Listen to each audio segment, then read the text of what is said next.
여러분 안녕하십니까. 11월 15일 새벽이 됐습니다. 전우책입니다. 8개월 전입니다. 참 세월 빠릅니다. 지난 3월 9일에 벌어졌던 대통령 선거. 지난 대선은 전례 없는 양 진영의 사활을 건 대회전이었습니다. 겉으로는 좌파 집단주의와 그리고 자유우파의 대회전이었습니다. 그런데 양 진영 모두 진짜가 아니라 이 가짜들이죠.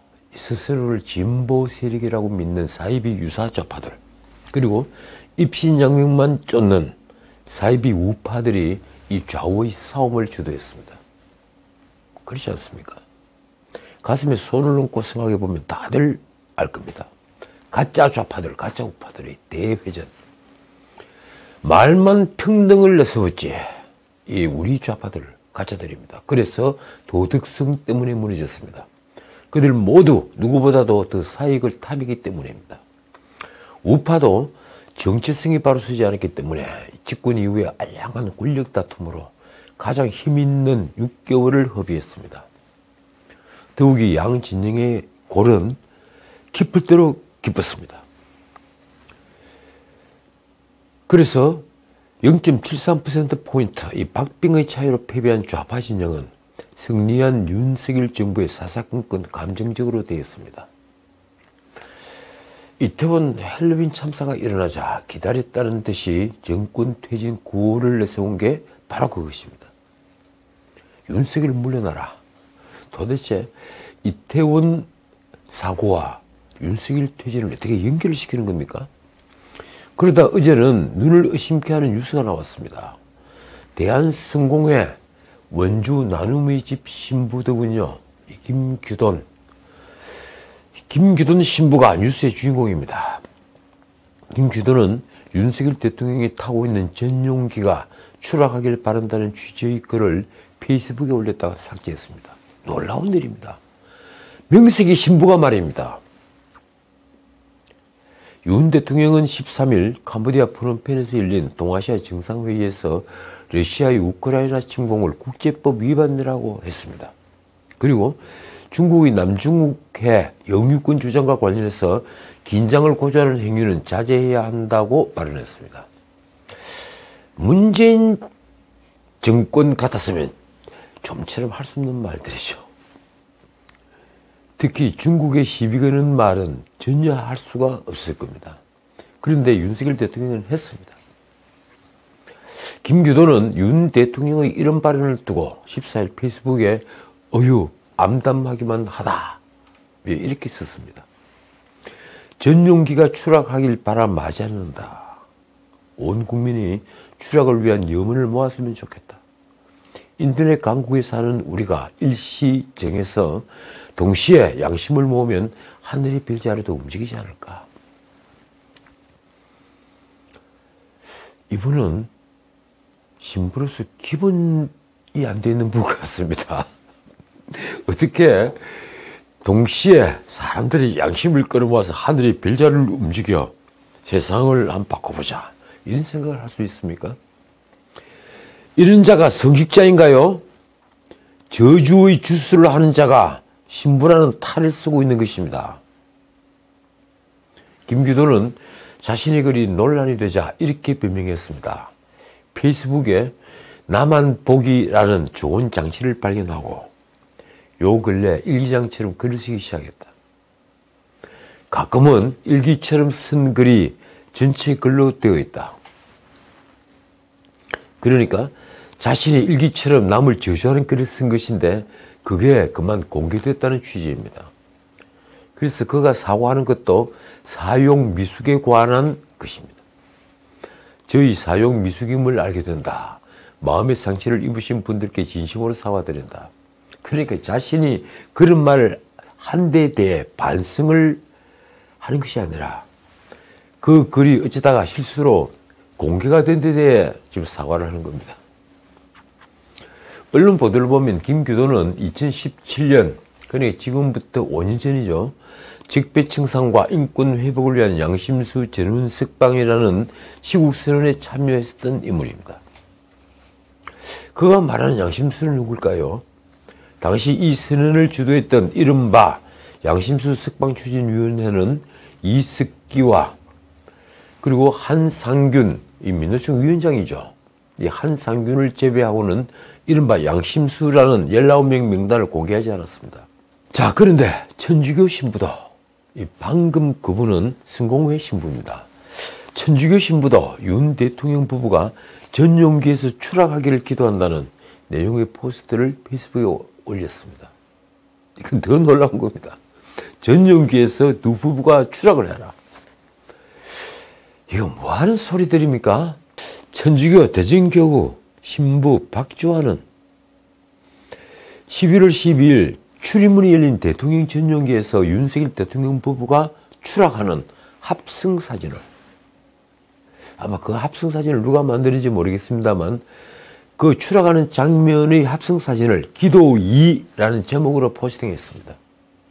그는 기체결함으로 인한 단순 사고였을 뿐 누구 탓도 아닙니다. 비나이다 비나이다 라는 글귀와 함께 두 손을 합장한 그림을 사진에 붙여넣었습니다. 당연히 이 포스트에 항의하는 댓글이 붙자 박주환은 각 댓글마다 반사, 이 반사라는 이 인터넷 용어가 거부를 한다는 뜻이라고 합니다. 이 반사라는 답글을 달았습니다. 박주환은 어떤지 알까요?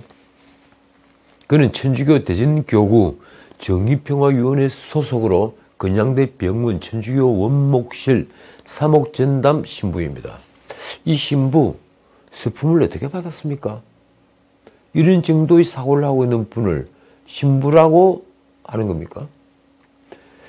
지난 5일 촛불승리 전환행동,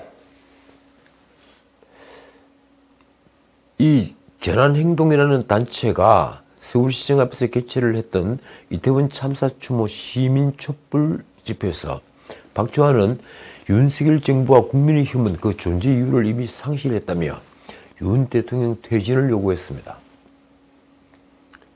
솔직히 제 양심을 고백하자면 성직자가 이 정도 정치에 개입을 하면 그는 성직을 해서는 안 됩니다. 정치계에 뛰어들어오거나 사회에 직접 관여하는 다른 직업을 구해야죠. 그는 지난 이태원 사고와 관련해서 11일 이렇게 썼습니다. 경찰분들, 윤석열과 국진당이 여러분의 동료를 죽인 것입니다. 여러분들에게는 무기고가 있음을 잊지 마십시오. 쉽게 말하면 경찰에게 무기고가 있으니까 그 무기고에 무기를 들고 나와서 봉기를 하라. 이렇게 교사하는 것입니까? 선동하는 것입니까? 그 전날인 11월 10일에는 중국에서 성폭행당한 여성이 범인을 태운 버스를 몰고 절벽으로 떨어져 복수했다는 중국 인터넷에서 떠도는 이야기를 인용하며 이렇게 썼습니다. 이 버스가 공군 1호기가 아닐까 하는 그냥 그런 생각이다. 공군 1호기는 우리 대통령 전용기죠. 우리가 이런 자를 신부라고 하여 용서해야 하는 것입니까? 이런 글들이 논란이 되자 박주환은 어제 14일 대통령 부부 추락 사진에 붙은 댓글들을 모두 다시 캡처해서 올린 뒤에 반사라고 적고 눈물을 흘리며 웃는 이모티콘을 첨부한 것입니다. 언론 보도를 보면 박주환은 14일 오후 전용기 추락 기도 포스터와 경찰에게 무기고가 있다고 선동한 포스터를 비공개로 전환한 뒤에 집중 공격 시작, 희생양을 찾고 계시나 보지요? 라는 새 포스트를 올렸습니다. 그러니까 자신을 희생양으로 만들려 하는 것 아니냐 하는 포스트를 올린 겁니다. 저는 특정 종교를 믿지는 않습니다. 하지만 초월적인 힘을 가진 신에게 간구합니다. 저 흉악한 저주만으로 그들은 이미 선을 넘었습니다. 부디 제발 저들을 용서하지 마십시오. 자, 11월 들어 이재명을 향한 검찰 수사가 속도를 내고 있습니다. 지금 대장동 수사의 핵심은 무엇일까요? 바로 불법 수익의 흐름입니다. 돈이 어디로 흘러가느냐, 어디 흘러가서 어디 잠겨 있느냐, 그 돈을 먹은 자가 누구냐, 그 돈을 먹은 자가 바로 그분이라고 불리던 범인입니다. 그러니까 대장동 게이트의 관전 포인트는 화천대유 김만배가 성남시 3인방 유동규와 유동규 뒤의 김용, 그리고 그 뒤에 정진상, 다시 말해 이재명의 최측근 3인방에게 개발이익 428억 원을 주기로 한 것을 정확히 증명해내는 것입니다. 그게 드러나면 428억의 주인은 물론 1조 2천억이 넘는 대장동 게이트의 총수익금이 어디로 가서 잠겨 있는지를 알 수 있을 것입니다. 말하자면 대장동 게이트의 저수지가 그 모습을 드러내는 것입니다. 한 곳인지 두 곳인지 혹은 세 곳, 네 곳인지 그 모습을 드러내겠죠. 제가 작년 가을에 대장동이 처음 문제됐을 때 이 대장동을 방송에서 게이트라고 했을 때 많은 사람들이 오버한다고 그랬습니다. 아무도 게이트라고 하지 않더군요. 그리고 올해 초부터 돈이 들어가는 저수지가 있을 것이다. 따로 저수지가 있다. 이런 말을 이 방송에서 했을 때 몇몇 분들은 그런 유언비어 지은에다가 다친다고 말을 했습니다. 다칠 수 있다. 조심해라. 솔직히 저를 걱정해서 그런 말을 하더군요. 그런데 이제 그 저수지가 안개 속에서 희미하나마 그 모습을 조금씩 드러내고 있습니다. 김만배보다 대장동에 먼저 눈독을 들이고 그리고 민간개발로 한탕을 꿈꿨다가 감옥까지 갔다 온 남욱은 이재명 후보가 대통령이 될 줄 알았다면서 20억이면 싸게 먹힌 것이라고 했습니다. 신문마다 뉴스가 됐죠. 20억이면 싸게 먹힌 것이다. 과연 진실은 누가 언제 터뜨릴까요? 어떻든 이재명 측은 지금 노심초사할 수밖에 없습니다. 겉으로는 웃고 있지만 속은 바짝바짝 타들어갈 것입니다. 공직선거법 위반만 하더라도 이 벗어나기 어려운데 검찰이 이재명을 소환할 수밖에 없는 사건들이 줄줄이 대기하고 있으니 말입니다. 성남FC 후원목 사건, 김성태는 튀었지만 이 상방울이 감당했던 변호사비 대납 의혹 사건, 또 상방울과 관련돼서 대북에 돈이 넘어간 사건, GH 합숙소 사건, 엄청납니다. 사건들. 이 판국에 어제 11월 14일 국민의힘 성일종이 묘한 폭로를 했습니다. 이재명이 대선 기간 올린 페이스북 게시글 중 다수가 사라졌다. 자신의 분신이며 정치적 공동체인 김용, 정진상이 대장동 개발 의혹의 몸통으로 드러나니 증거인멸을 시도한 것 아니냐. 그러자 이재명 측이 곧장 대받았습니다. 대표 글은 중계되다시피 대대적으로 보도되는데 지운다고 무슨 실익이 있겠느냐. 자, 무슨 말인가 살펴보니 이재명이 올 초부터 지난 3월 9일 대선 직전까지 자신의 페이스북 같은 데 올렸던 수많은 글들을 싹 지웠다는 얘기인데, 그렇다면 왜 자신이 글을 지웠을까요? 성일종의 말로는 이재명이 지난 1월 2일에서 3월 8일 사이에 올린 게시글이 모두 사라졌다고 합니다. 대선 직전까지 선거운동 기간에 썼던 글을 왜 지웠을까요? 그러니까 당시 대장동 게이트를 윤석열 게이트라고 역공했던 글들, 이 대장동 게이트의 몸통은 윤석열이다, 이렇게 공격했던 글들을 지웠다는 말입니다. 성일종은 대장동 의혹 관련 당시 윤석열 후보에게 책임이 있다며 후환무치, 적반하장이라 적은 게시글과 각종 정치공세, 대선 공약이 모두 SNS에서 사라졌다며 이렇게 말했습니다. 대장동을 국민의힘 게이트라 주장하며 윤석열 후보가 몸통이라 주장했던 파렴치함과 대담성은 어디로 갔냐. 언론은 실제로 이재명의 페이스북을 보면 대선 출마를 선언한 지난해 7월부터 페이스북에 올렸던 글 일부가 보이지 않는다고 합니다. 예를 들어 작년 8월 10일 윤석열 후보에게 본인의 특검 찬스, 사위 찬스부터 해명하라고 하거나 9월 26일 지금 나오는 국민의힘 관련자는 빙산의 일각이라고 썼던 글들이 대표적입니다. 결국 대장동 개발 등과 관련해 이재명이 자신에게 불리하게 작용할 수 있는 SNS 게시물을 삭제하거나 비공개에 처리한 것 아니냐 하는 얘기가 나왔습니다. 그래서요, 증거를 없앤다고 그 증거가 영원히 사라지지는 않습니다. 특히 SNS 글들은 말입니다. 그런데 지금 이재명과 민주당은 이태원 헬로윈 참사 관련 장외 서명전에 돌입해서 지금 한창 진행 중에 있습니다. 이재명은 무엇보다 희생자의 이름과 사진을 공개할 것을 요구합니다. 겉으로는 유가족의 동의가 필요하다고 말하면서도 말입니다. 그리고 국정조사와 특검을 주장합니다. 민주당과 이재명이 거당적으로 장외 서명전에 돌입하자 국민의힘 비대위원장 정진석은 14일 비대위 회의에서 국정조사와 특검, 그 이상의 것도 마음대로 할 수 있는 거대 야당이 거리에 나설 이유가 무엇인가라며 이렇게 말했습니다. 이는 이재명을 살리기 위한 억지 퍼포먼스에 불과하다. 쉽게 말하면 이재명의 사법 리스크에 관심이 쏠리는 걸 확 덮어버리기 위해서, 그 불을 끄기 위해서 지금 헬로윈 참사를 이용하고 있다는 얘기입니다. 정진석은 이는 당대표의 사법처리를 맡겠다고 제1야당 전체가 장외투쟁에 나선 것이라며 또 이렇게 질타했습니다.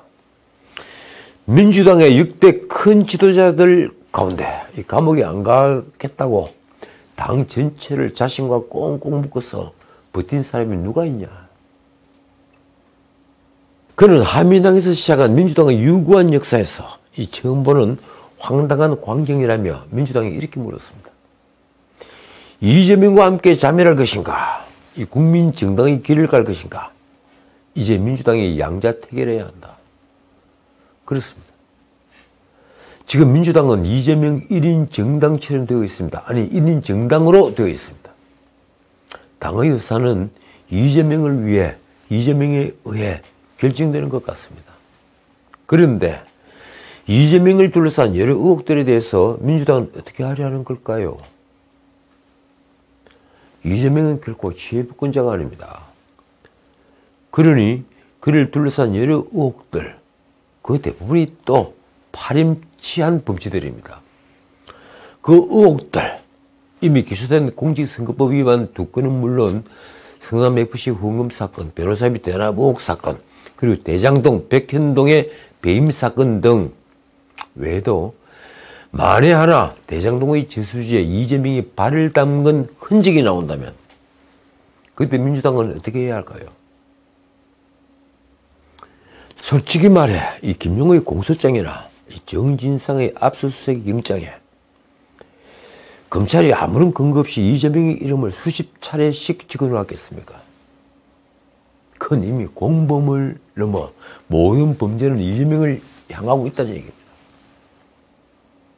이미 검찰은 이재명에 관한 범죄를 증명할 자신이 넘치는 것입니다. 다시 말하자면 이미 검찰은 이재명을 소환 조사할 명분은 물론 그를 김용, 정진상 등의 공범으로 몰아갈 증거를 축적했다고 보아야 합니다. 말하자면 검찰이 칼을 뺐을 때 이재명이 입고 있는 방탄조끼는 아무런 역할을 할 수 없다는 것입니다. 물론 그는 불체포특권이 있는 국회의원입니다. 그러니 검찰이 그를 곧장 구속하기는 어렵겠지만 그가 만약 명분을 잃어버린다면 예컨대 아까 말씀드린 대로 대장동 저수지에 발을 담근 흔적이 발견된다면 그런 특권 역시 무슨 소용이 있겠습니까? 결국 이재명의 사법 리스크는 고스란히 민주당의 리스크가 되어 있습니다. 당 전체가 추락을 넘어 몰락할 것이고 어쩌면 우리 정치사에 길이 남을 또 하나의 정계 개편을 부를 대지진이 올 수 있는 것입니다. 자, 그런데 어제 또 하나의 돌발 사건이 벌어졌습니다. 친민주당 성향, 정확히 표현하면 반여 성향이라고 해야 할 겁니다. 반여 성향의 온라인 매체들이 이태원 헬로윈 참사 사망자 명단을, 희생자 명단을 인터넷에 공개한 것입니다. 당연히 유족 동의가 없는 일방적인 공개였습니다. 14일 이 민들레라는 인터넷 매체는 사망자 155명 전체 명단이 적힌 포스터를 홈페이지에 올렸습니다. 현재 전체 사망자, 그러니까 전체 희생자가 158명이죠. 그런데 155명은 그 며칠 전 기준입니다. 민들레는 유시민 등이 참여해서 출범한 신생 매체라고 합니다. 매체라기보다 유튜버겠죠.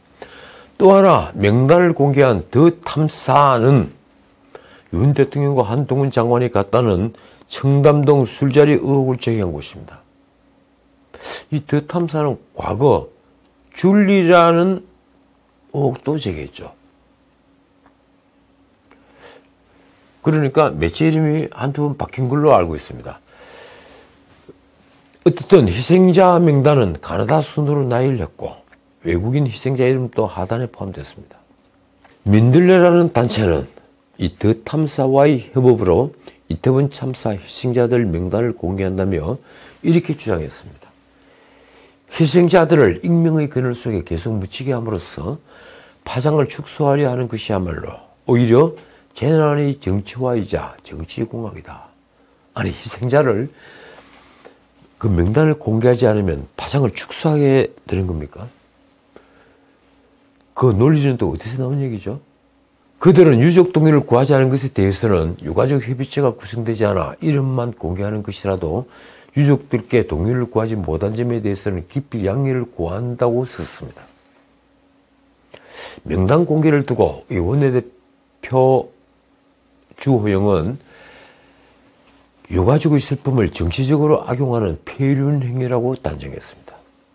장제원은 말끝마다 사람이 먼저라고 외치던 사람들이 할 짓인가? 사람은 못될지언정 괴물은 되지 말자고 비판했습니다. 정의당을 비롯한 야당들도 비판 대회를 했었습니다. 이정미 정의당 대표와 용혜인 기본소득당 의원은 희생자 이름 공개는 유족이 결정할 문제로 이 정치권이 나서면 안 된다고 선을 그었습니다. 이정민은 참담하다 누차 밝혔듯이 정의당은 유가족 동의 없는 명단 공개에 강한 유감을 표한다면서 이렇게 말했습니다.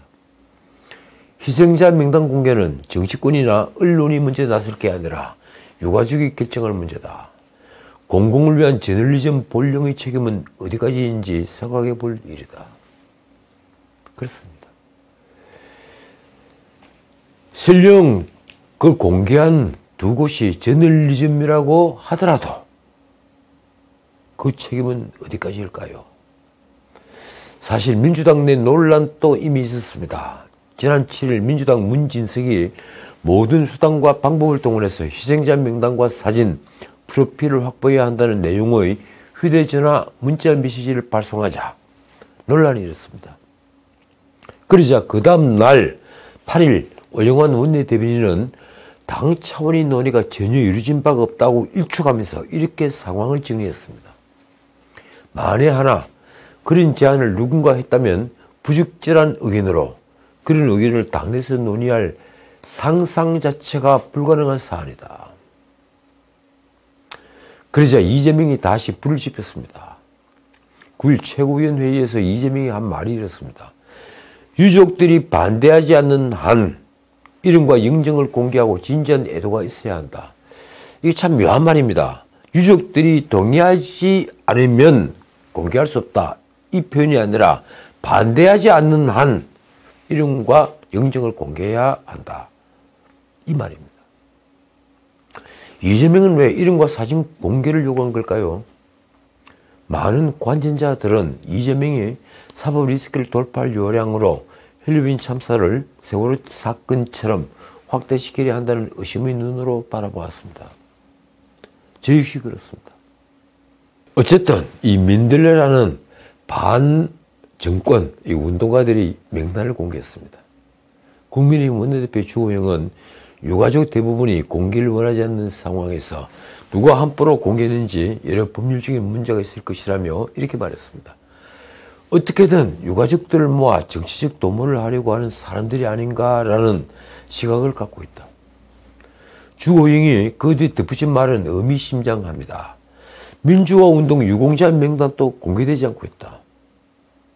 그 명단을 공개하지 않는 이유는 사생활 등 사적 정보 유출 문제가 있기 때문이다. 광주 민주화운동 그 유공자 명단 아직도 공개하지 않죠.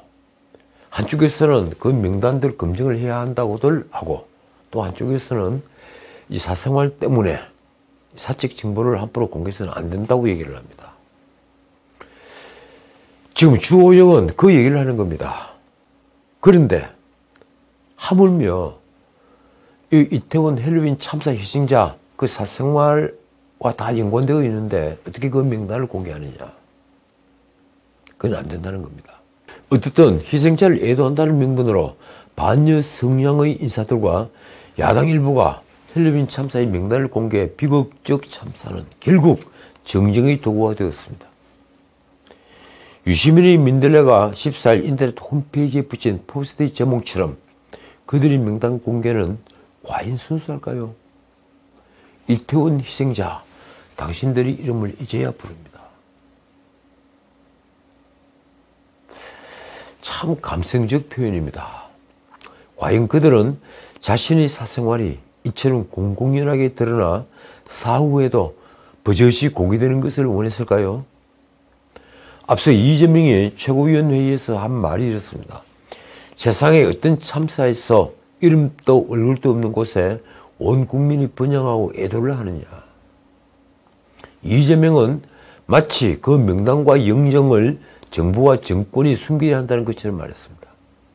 숨기려 하지 말라. 숨긴다고 없어지지 않는다.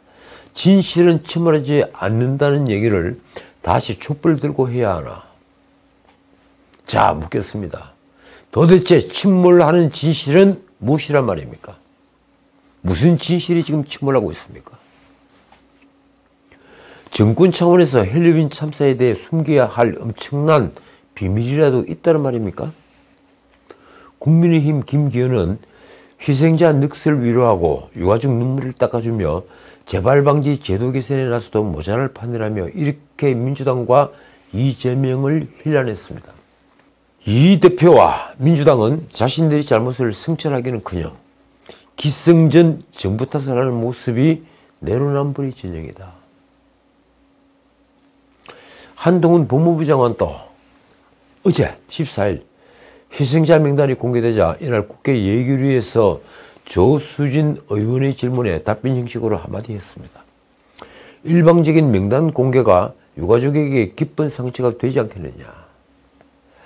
자, 오늘은 여기까지입니다. 이 대장동 게이트에서 택지 매각과 아파트 분양 이익을 모두 합친 전체 이익은 얼마일까요? 시민단체에 따라 1조 4천억부터 1조 8,211억 원에 달한다는 이 추산 결과가 나와 있습니다.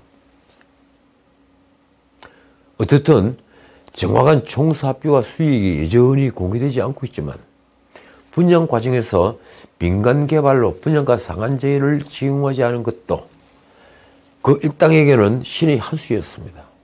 그 바람에 화천대유만 해도 2,700억이나 되는 돈을 가져갔으니 말입니다. 어쨌든 요즘 대장동을 연구하면서 내가 알고 있는 돈의 단위와 다르다는데 깜짝 놀라곤 합니다. 적어도 0이 하나 더 붙거나 경우에 따라서는 0이 둘, 셋이 더 붙기도 합니다. 돈이 모이고 돈으로 입막음을 하고 그래서 50억 클럽이 나오고 돈 세탁을 하고 돈을 저수지에 저장하고 등등등등. 이 모두가 악취 진동하는 드라마인데 모두 배운 자들이 저질렀습니다. 인생을 참 쉽게 사는 자들입니다. 국민의힘 원내대표 주호영이 최고회의에서 민주당이 의석수를 앞세워 국정의 발목을 잡고 있다고 비판했습니다.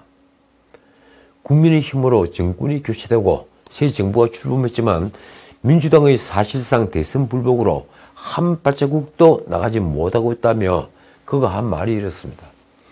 윤석열 정부 출범 후 정부가 국회에 제출한 법안이 모두 77건인데 한 건도 본회의를 통과하지 못했다. 결국 진정한 새 시대는 다음 총선 때 열 수 있습니다. 지금까지 전책이었습니다.